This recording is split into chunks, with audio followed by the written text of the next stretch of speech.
तो जी ब्रेक के बाद खुशामदीद और हम आपके साथ मौजूद हैं इस वक्त। हमारे गेस्ट और में जो गेस्ट हमारे साथ मौजूद हैं उनका तारुफ आपसे करवाने से पहले मैं आपको ये बताना चाहता हूँ कि आजकल जो हमारे बहुत से मसाइल हैं उसमें कुछ ऐसे मसाइल तो हैं कि हम मेडिसिन खा लें या कुछ सर्जरी करवा लें हम ठीक हो जाते हैं, लेकिन कुछ ऐसी बीमारियां भी हैं जो सिर्फ एक ख़ास एक्सरसाइज, ख़ास प्रैक्टिस और ख़ास लाइफस्टाइल से ही ठीक हो सकती हैं।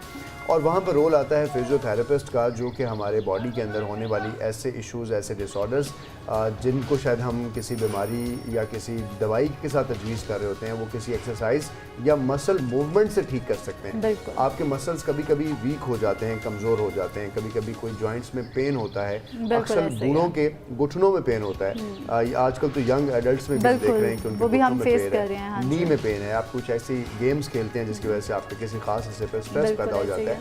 ये सारे वो इश्यूज़ हैं जो आपकी ज़िंदगी से रिलेटेड हैं।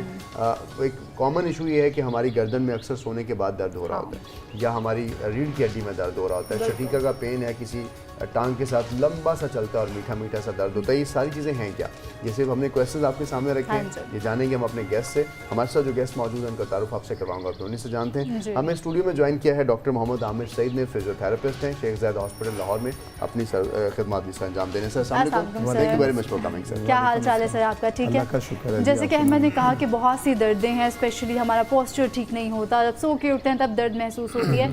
कभी कभार तो डॉक्टर साहब ऐसे होता है कि हम खुद ही अवॉइड कर देते हैं कि खुद ही ठीक हो जाएगा 1-2 दिन में, और वो शायद ठीक हो भी जाता है, लेकिन कुछ दर्द ये होता है कि वो कंटिन्यूसली चलते रहते हैं। तो यहाँ भी पहला सवाल मैं यही करना चाहूँगी, कब पता चले किसी इंसान को कि उसे एक फिजियोथेरेपिस्ट को जाके विजिट करना है? देखिए, फर्स्ट ऑफ ऑल ये है कि जब आपको पहली इनिशियली तौर पे कोई भी ऐसी पेन या कोई भी ऐसा खिंचाव फील हो तो आपको फ़ौरन अपने डॉक्टर से रिज्यू करना चाहिए, फिजिकल थेरेपिस्ट से। ठीक है। क्योंकि उसकी वजह ये आपकी इनिशियल स्टेज होती है, इसको हम एक्यूट कहते हैं। ठीक है। अगर आप उसको क्रॉनिक में कन्वर्ट कर देंगे तो आपका ट्रीटमेंट जो है ना वो लंबा हो जाएगा। इसलिए कुछ पेशेंट्स होते हैं जिस तरह उनका बैड पोस्चर होता है, लाइक वो रात को सो के सुबह उठते हैं तो वो कहते हैं जी हमारी नेक में बहुत ज़्यादा स्टिफनेस, हेडेक बहुत ज़्यादा फील होती है। रीज़न कि उनका जो पोस्चर होता है वो बैड होता है, या तो उनके पिलो में इशू है या उनकी नेक के पोस्चर में इशू है। आपको फ़ौरन से पहले चेक करवाना चाहिए ताकि उसका रूल आउट होना चाहिए कि उसके आपकी स्पाइन के अंदर कोई स्ट्रेटनिंग तो नहीं है। हमारी स्पाइन के अंदर एक कर्व होता है, अगर वो स्ट्रेट हो जाए तो मोस्टली उन पेशेंट को सुबह उठते हैं तो पेन होता है। अगर उनको डिस्क इंजरी होगी तो वो हर 2 घंटे बाद सोए हुए उठ जाएंगे। ये दोनों में डिफरेंस है। ठीक है। अगर आपके स्पैज़म का इशू होगा, मसल के अकड़ाव का इशू होगा, तो आप अर्ली इन द मॉर्निंग जब उठेंगे तो आपको उस वक्त उसमें प्रॉब्लम फील होगा। ठीक है। और अगर आपकी डिस्क इंजरी है या डिस्क में दबाव है तो फिर आपको हर घंटे 1.5 घंटे बाद आपकी नींद डिस्टर्ब होगी। तो इसीलिए बेस्ट है कि फ़ौरन से पहले आपको रिज्यू करना चाहिए, विजिट करना चाहिए। यहीं से शुरू करते हैं। जब हम रात को सोते हैं, अब जैसे आपने कहा कि पिलो का इशू हो सकता है या हमारे नेक का कोई इशू हो सकता है, पिलो किस तरह का होना चाहिए, हमारा बेड कैसा होना चाहिए, सोने के लिए किस तरह की चीज़ें आप सजेस्ट करते हैं? कि पिलो हमारा सॉफ्ट होना चाहिए। ये आजकल बहुत ज़्यादा ये अक्सर सुनने में पेशेंट भी आते हैं जी कि हमने आर्थो पिलो यूज़ किया या नेक पिलो यूज़, ये सारे इनका कोई फ़ायदा नहीं है। ठीक है। आपको जस्ट लाइक पॉलिएस्टर का तकिया यूज़ करना चाहिए जो कि आपके नेक की शेप को बना ले। बनी बनाई शेप के ऊपर आप सबके डिफरेंट शेप्स होती हैं नेक की। नरम होना चाहिए, नरम होना चाहिए और ज़्यादा लो नहीं होना चाहिए। एटलीस्ट आपके शोल्डर और नेक का ये पूरा एक जाविया होना चाहिए। ये लाइक 4 to 5 इंच होता है। यानी नेक जो है हमारे शोल्डर से जी, ये शोल्डर और नेक एक लेवल पे होनी चाहिए, ना तो ये डाउन होनी चाहिए ना ज्यादा अप होनी चाहिए। ये बहुत बड़े तकिए लोग इस्तेमाल कर रहे होते हैं, वो दैट्स वाई उनकी वो प्रॉब्लम क्रिएट होती है कि उनके स्पैज़मोडिक कंडीशन बन जाती है। आप देखें, सुन्नत भी है कि आप राइट हैंड सर के नीचे रखें, वो बैलेंस्ड होता है बेसिकली। हमने वो चीजें छोड़ दी हैं। अच्छा, इसके साथ साथ जैसे कि पिलो की बात की जाती है, मैट्रेस की भी बात की जाती है। कुछ लोग बहुत सख्त गद्दे पे सोने के आदी होते हैं, वो कैसा? वो भी कॉन्ट्राइंडिकेटेड है। देखिए, हमारी स्पाइन के अंदर एक कर्व होता है। ठीक है। अगर हम एक हार्ड चीज के ऊपर लेटेंगे तो जो दरमियान का खला है वो ग्रेविटी उसको नीचे खींचेगी। जब ग्रेविटी उसको नीचे खींचेगी तो वहां पे आपको स्ट्रेटनिंग मिलेगी, वहां पे स्पैज़म बनेगा। ठीक। सॉफ्ट होने का मकसद ये होगा कि आपकी स्पाइन को बिल्कुल कर्व मिलेगा और वो रेस्ट होगा उसके ऊपर। उसको अक्सर कहा जाता है कमर का दर्द है तो किसी सीधी जगह पे सुलाएं इसको, ये क्या कहा जाता है? ये सर मैं myth है? वही आपको वो मैट्रेस वाली बात आ गई ना, हार्ड मैट्रेस यूज करेंगे तो सेम लाइक आप जमीन पे लेट जाएंगे, हार्ड बेड पे तब भी वही है। ठीक है। ये अमूमन मतलब कि मैं कहता हूँ जैसे पठान लोग होते हैं उनका कल्चर ऐसा है कि वो बाई बर्थ बच्चे को हार्ड जगहों पे सुलाते हैं। बिल्कुल।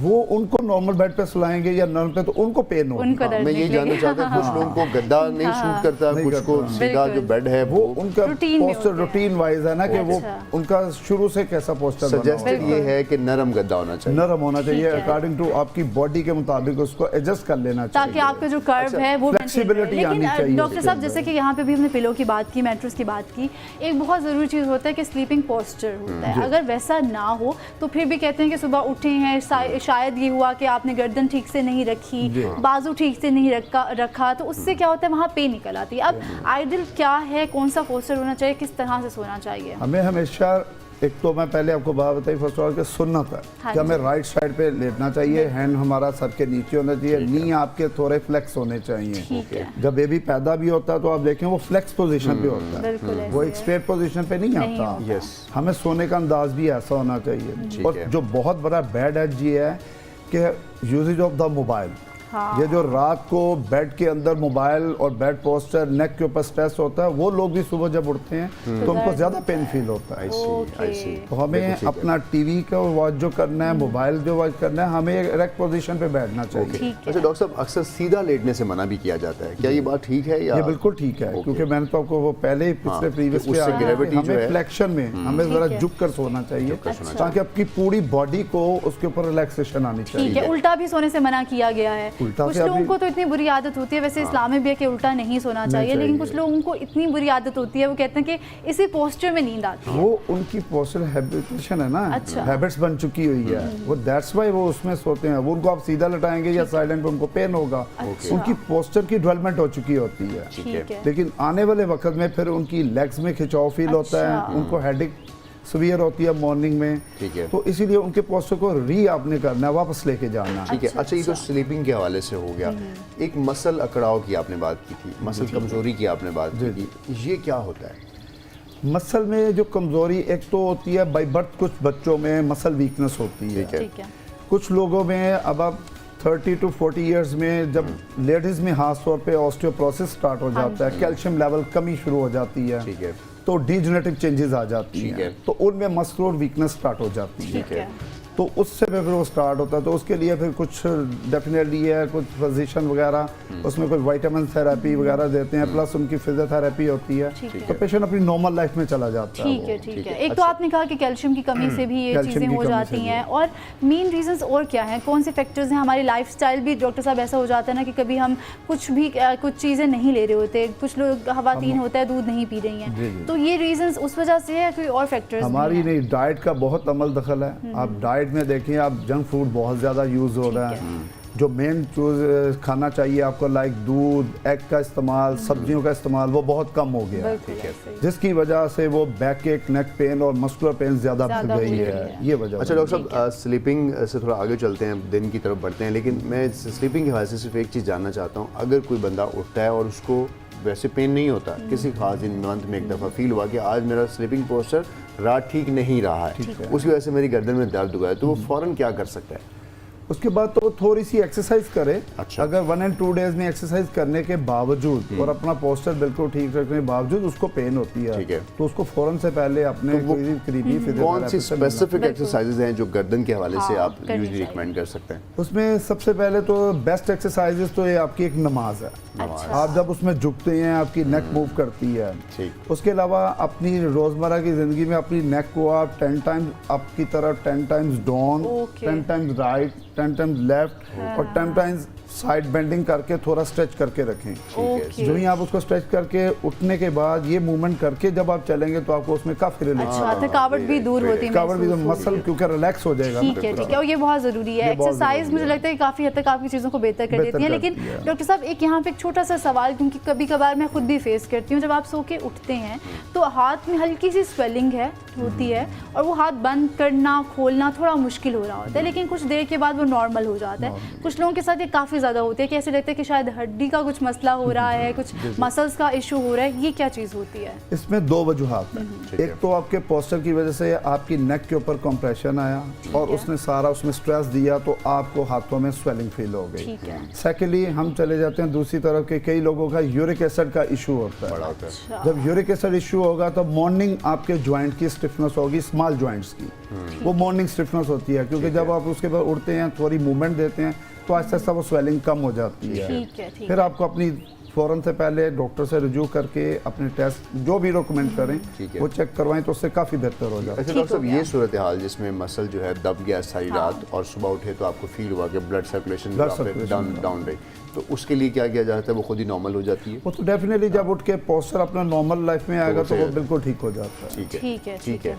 डॉक्टर मोहम्मद आमिर सईद हमारे साथ मौजूद हैं, फिजियोथेरेपिस्ट हैं, उनसे हम जान रहे हैं। अभी तो हम स्लीप साइकिल पर ही बात कर रहे हैं, आगे बढ़ते हैं सोफ़ों पे कैसे बैठना चाहिए, हमें गाड़ी पे बाइक पे क्या किस पोस्चर को अडॉप्ट करना चाहिए। इसके साथ साथ अक्सर हम ऑफिस में ऐसा काम कर रहे होते हैं जो स्क्रीन के आगे होता है, इस पर हमें क्या करना चाहिए? अक्सर लोग सोफ़ों पे लेटे होते हैं। इस सब पे बात करेंगे। एक लाइव कॉलर हमारे साथ मौजूद हैं, शुएब हैं, लाहौर से बात करते हैं। अस्सलाम वालेकुम शुएब, कैसे हैं आप? डॉक्टर साहब हमारे साथ मौजूद हैं, कुछ पूछना चाहेंगे? जी मैम, मैं गुलबर्ग से बात कर रहा हूँ, लाहौर से। मेरी 20 एज है। ठीक है मैम, 15 डेज से ना मेरा जो ये लेफ्ट कुला है ना, कुला जिसे कहते हैं, जी जी, और ये जो थाई है हमारी, इसमें ना पेन आ गई है। जैसे खिंचाव नहीं था, चलता भी तो खिंचाव और पेन होती है। तो मैंने एक्सरे करवाया, एक्सरे मेरा क्लियर है, तो मैं फिजियोथेरापिस्ट के पास गया, उसने एक्सरसाइज बताई है। ठीक है। साथ में मैंने ऑर्थोपेडिक से मेडिसिन ली है, लेकिन ना 5-6 दिन हो गए एक्सरसाइज कर रहा हूँ और मेडिसिन भी खाने इतना फर्क नहीं पड़ रहा। तो ये क्या इशू है? उन्होंने कहा मसल वीक है, डॉक्टर साहब कहते हैं। शुएब साथ ही रहिएगा, साथ ही रहिएगा। डॉक्टर साहब कुछ पूछना भी चाहते हैं शुएब से? आप मुझे बताएं, जब आप वॉक करते हैं तो क्या वो पेन एग्रीवेट करती है आपकी? शुएब, जब आप चलते हैं तो क्या पेन में इजाफा होता है? पेन हल्की हल्की होती है, साथ खिंचाव सा पड़ता है, जैसे ना चलने में मुश्किल होती है वो। ठीक है, मतलब चलते चलते इनको खिंचाव बढ़ जाता है। खिंचाव बढ़ जाता है। ठीक है। शुएब साथ ही रहिएगा, डॉक्टर साहब से ऑनलाइन जवाब लेते हैं। ये क्या सूरत है डॉक्टर साहब? इसका मतलब ये है कि इनका कोई बैड पोस्चर है। अच्छा। इनका बैठने उठने का, काम वर्किंग का, सबसे पहले तो ये कि काम क्या ये करते हैं।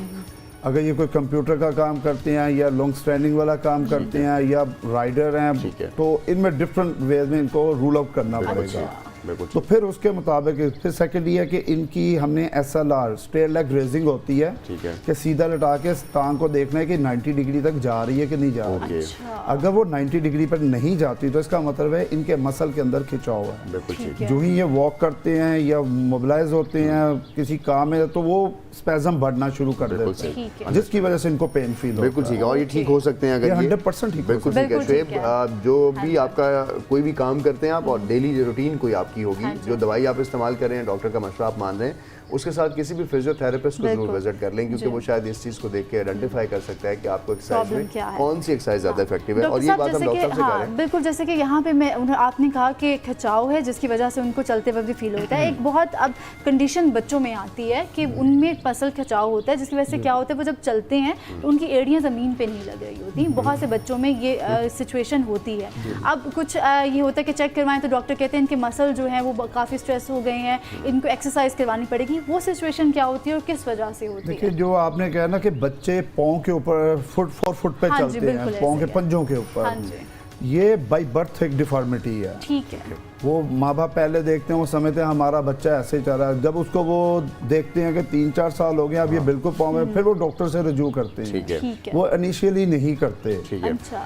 उसकी वजह ये होती है कि उनके जो काफ मसल्स होते हैं वो टाइट हो चुके होते हैं। जब वो सिटिंग पे बैठाना चाहते हैं आप ज़मीन के ऊपर, तो वो अगर आप हील पे बैठाएंगे तो पीछे गिर जाएगा वो बच्चा। जिसकी वजह से उसको रूल आउट करना पड़ेगा कि ये बाय बर्थ है कि इसको मस्कुलर की टाइटनिंग है। अच्छा। ठीक है, वो उसको रूल आउट करना पड़ता है क्लिनिकली। अच्छा, तो ये ठीक हो जाता है? ये ठीक हो जाता है। इसमें सम टाइम होता है कि इनकी करेक्शन के लिए इनकी सर्जरी भी होती है, मसल लेंथनिंग भी की जाती है। ठीक है। अभी क्योंकि घर में हमारे पोस्टर्स क्या होते हैं इसमें हम अभी बात करेंगे। एक और लाइव कॉलर हमें ज्वाइन किया, मिसेस अब्दुल हई हमारे साथ मौजूद हैं लाहौर से। अस्सलाम वालेकुम मिसेस अब्दुल हई, गुड मॉर्निंग पंजाब में आपको खुशामदीद। फिजियोथेरेपिस्ट हमारे साथ मौजूद हैं। डॉक्टर साहब कुछ पूछना चाहेंगी? हाँ जी, अस्सलाम वालेकुम। वालेकुम अस्सलाम। हाँ जी, मैं डॉक्टर साहब से ये पूछना चाहती हूँ कि मैं जब रात को सोने के लिए लेटती हूँ ना, तो मेरी जो गर्दन है ना वो एक साइड पे टिकती नहीं है। मैं कभी इधर अपनी करवट बदलती हूँ, कभी मैं वहाँ अपनी करवट, लेकिन गर्दन में पेन बहुत ज़्यादा होती है। और शाम के टाइम पे जैसे जैसे शाम ढलती है ना तो मेरी ये गर्दन है ना टिकती नहीं, कभी इस साइड पे हो कभी इस साइड पे, लेकिन ये कि गर्दन में है ना मेरी दर्द रहता है और गर्दन एक साइड पे नहीं टिकती। साथ ही रहेगा डॉक्टर साहब, कुछ पूछना चाहते इनसे पूछिएगा इनकी एज कितनी है? एज कितनी है आपकी? 50 ईयर्स। 50 है। अब इसमें दो वजूहत हो सकती हैं, या तो इनकी नेक के अंदर डिजेनरेटिव चेंजेस हैं, अच्छा, उसके अंदर छोटी छोटी बोन्स का बढ़ जाना, ओके, या नंबर 2 इनका बैड पोस्चर होने की वजह से उसके कर्व में इशू आ रहा है, ठीक है, जिसकी वजह से ये थोड़ी देर जिस पोस्चर पे भी लेटती है वहाँ पे स्ट्रेस आता है और इनके एकदम पेन आती है। क्या इनके बाजुओं में कोई सुनपन फील होता है लेटे हुए? अभी हमारे साथ नहीं है लाइन पे। हाँ, अच्छा। इनमें देखना होता है कि पेशेंट कहता है जी जब मैं लेटता हूँ ना तो एकदम मेरे बाजुओं में भी पेन आना शुरू हो जाता है। तो this is a typical sign of cervical spondylosis, एक बीमारी कहलाती है जिसमें नर्व कंप्रेशन होता है और इसको हम डिजेनरेटिव चेंजेस होती हैं। ओल्ड एज है, 50 इयर्स ओल्ड हैं ये, इसमें डेफिनेटली है कोई डिजेनरेटिव चेंजेस या ऑस्टियोपोरोसिस, पोस्टमेनोपॉजल के बाद ऑस्टियोपोरोसिस स्टार्ट हो जाता है। ठीक है, तो चेक करवाएं, ये भी ठीक हो जाएंगे। तो ये भी ठीक हो सकता है, ये 100% ठीक हो सकता है। अच्छा, तो मिसेस अब्दुल हई, आपके लिए अच्छी बात है कि आप ठीक हो सकती हैं, क्योंकि जब हम कॉल पे कोई चीज़ आइडेंटिफाई करते हैं तो ये इतना आइडेंटिफाई होना काफ़ी है कि आप ठीक हो सकती हैं। आपको विजिट किसी भी फिजियोथेरेपिस्ट को करना है ताकि आप उनसे रिकमेंड करवा सकें कि पर्टिकुलरली इशू क्या है और आपको कौन सी एक्सरसाइज रिकमेंड की जाए। हम दुआ गो हैं कि आप बिल्कुल खैर आफियत से हो, सही रहें। अच्छा डॉक्टर साहब, आगे बढ़ते हैं, दिन का आगाज़ करते हैं। अब दिन के आगाज़ में घरों में क्या होता है कि लोग टीवी लॉन्च में बैठे होते हैं, गैदरिंग्स में बैठे होते हैं, एक वो चौंकड़ी मार के जो पलथी मार के जिसको हम कहते हैं वैसे लोग स्टाइल में बैठे होते हैं, कुछ लोग सोफे पे लेटे हुए होते हैं, या हम घरों में जो चेयर्स इस्तेमाल करते हैं वो जिस तरह की अवेलेबल होती हैं।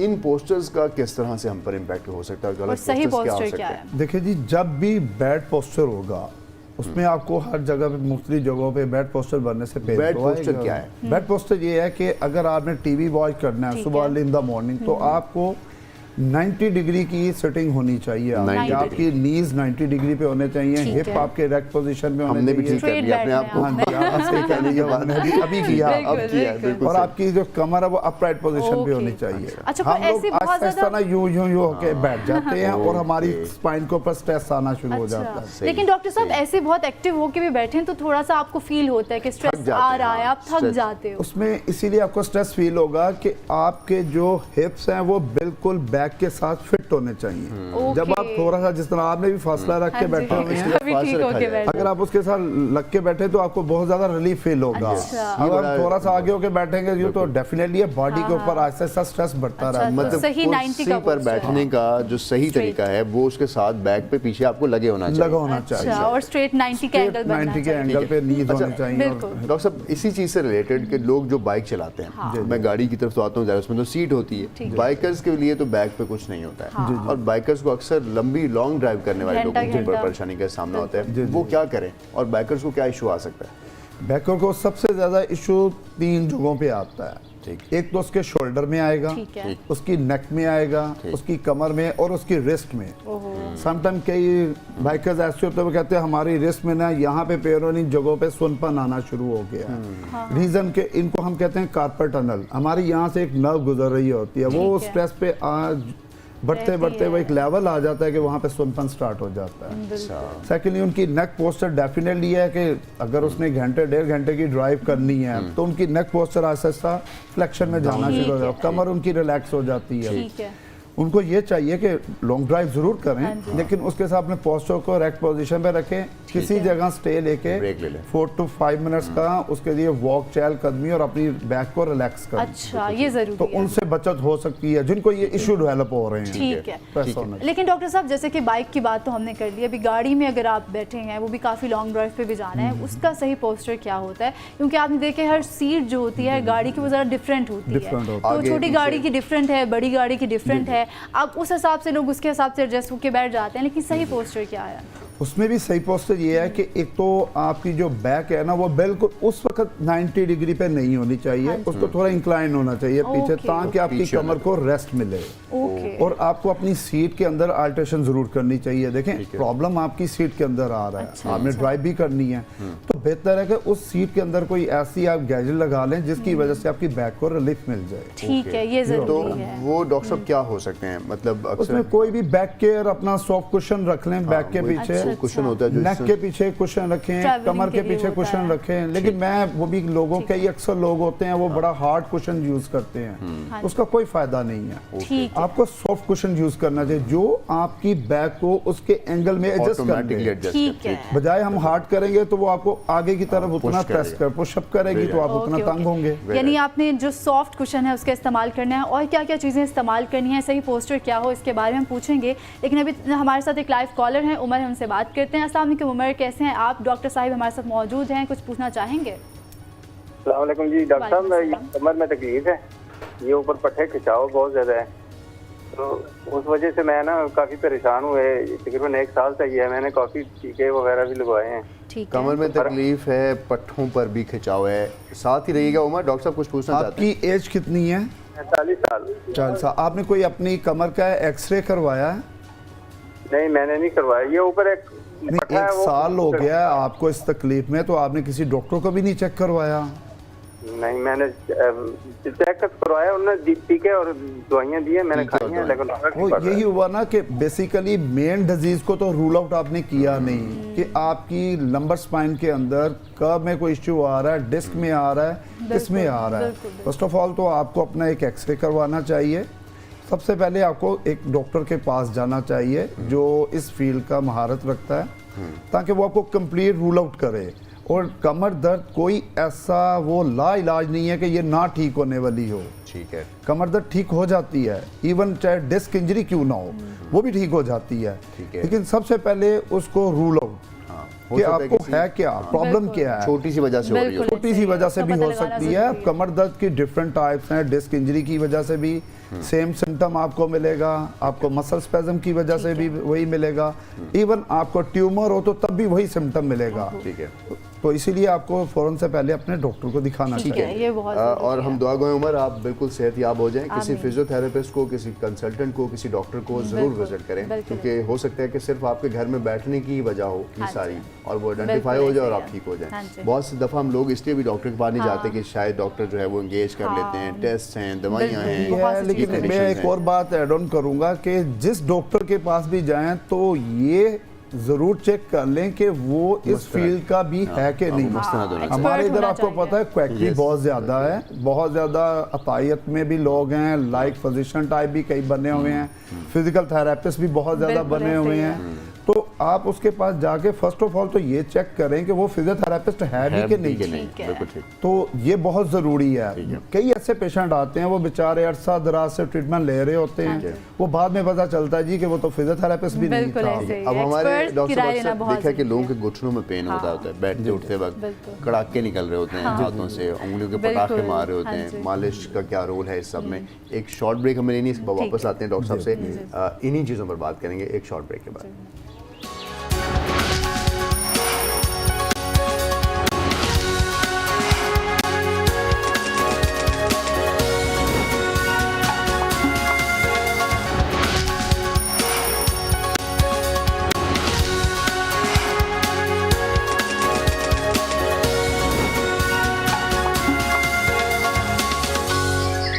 ब्रेक के बाद खुशामदीद।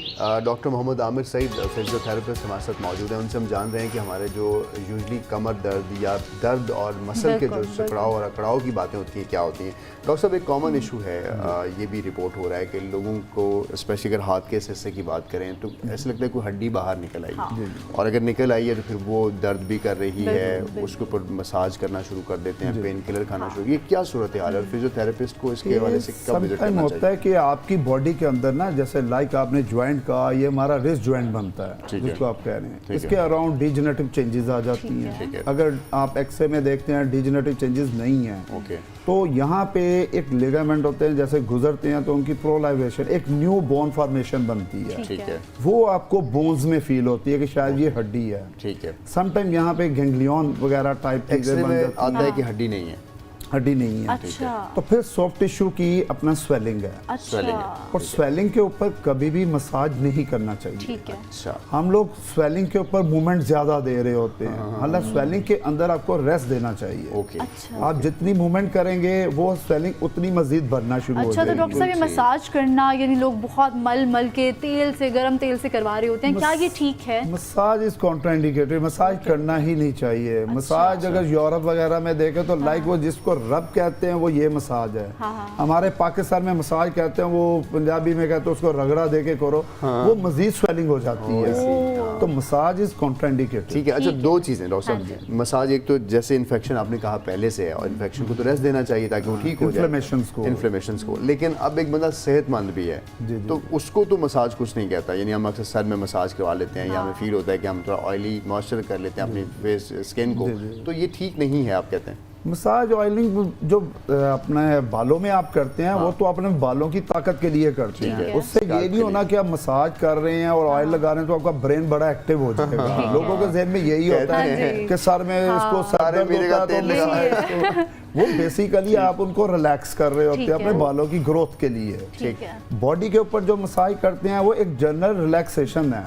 यूरोप में, पाकिस्तान में भी अब बहुत सारे स्पा सेंटर खुल गए हैं। खुश्की बड़ी है तो खुश्की के लिए हुआ ना, वो कोई डिजीज के लिए नहीं है। ठीक है। ऑयल कोई ऐसी चीज नहीं है जो आपकी डिजीज को ठीक कर देगी। किसी भी मेडिकल के अंदर, किसी भी बुक के अंदर ये नहीं लिखा होगा कि अगर आपको ऑस्टियोआर्थराइटिस घुटनों का है, शोल्डर का है, रिस्ट का है, किसी भी जॉइंट का है और आप मसाज करेंगे तो वो ठीक हो जाएगा। अच्छा, ये तो मिथ बना हुआ है, बहुत से लोग समझते भी हैं, लेकिन आज थोड़ी चीज़ें क्लियर हुई है। लेकिन इसके अलावा एक और चीज़ समझी जाती है कि कहीं दर्द है और बहुत ज़्यादा देर से वो कंटिन्यूसली रह रहा है, तो वहाँ में क्या किया जाता है, टकोर भी की जाती है। फिर आप क्या करते हैं, गर्म पानी अगर हॉट बॉटल से भी उसको टकोर दी जाती है, क्या ये चीज़ ठीक है? देखिए, उसमें ये फायदा आपको हो जाता है कि जहां आपको पेन होती है, ब्लड सर्कुलेशन समटाइम वहां कम होती है। तो जब आप गर्म पानी में डिप करते हैं तो मैक्सिमम ब्लड सर्कुलेशन इंक्रीज कर जाती है और रश फॉर्म में आती है, जिससे आपकी पेन रिलीव होता है उसमें। लेकिन ये हमेशा सुपरफिशियल होता है। अच्छा। सुपरफिशियल क्रॉस सुपरफिशियल पेन की वजह से होता है। ठीक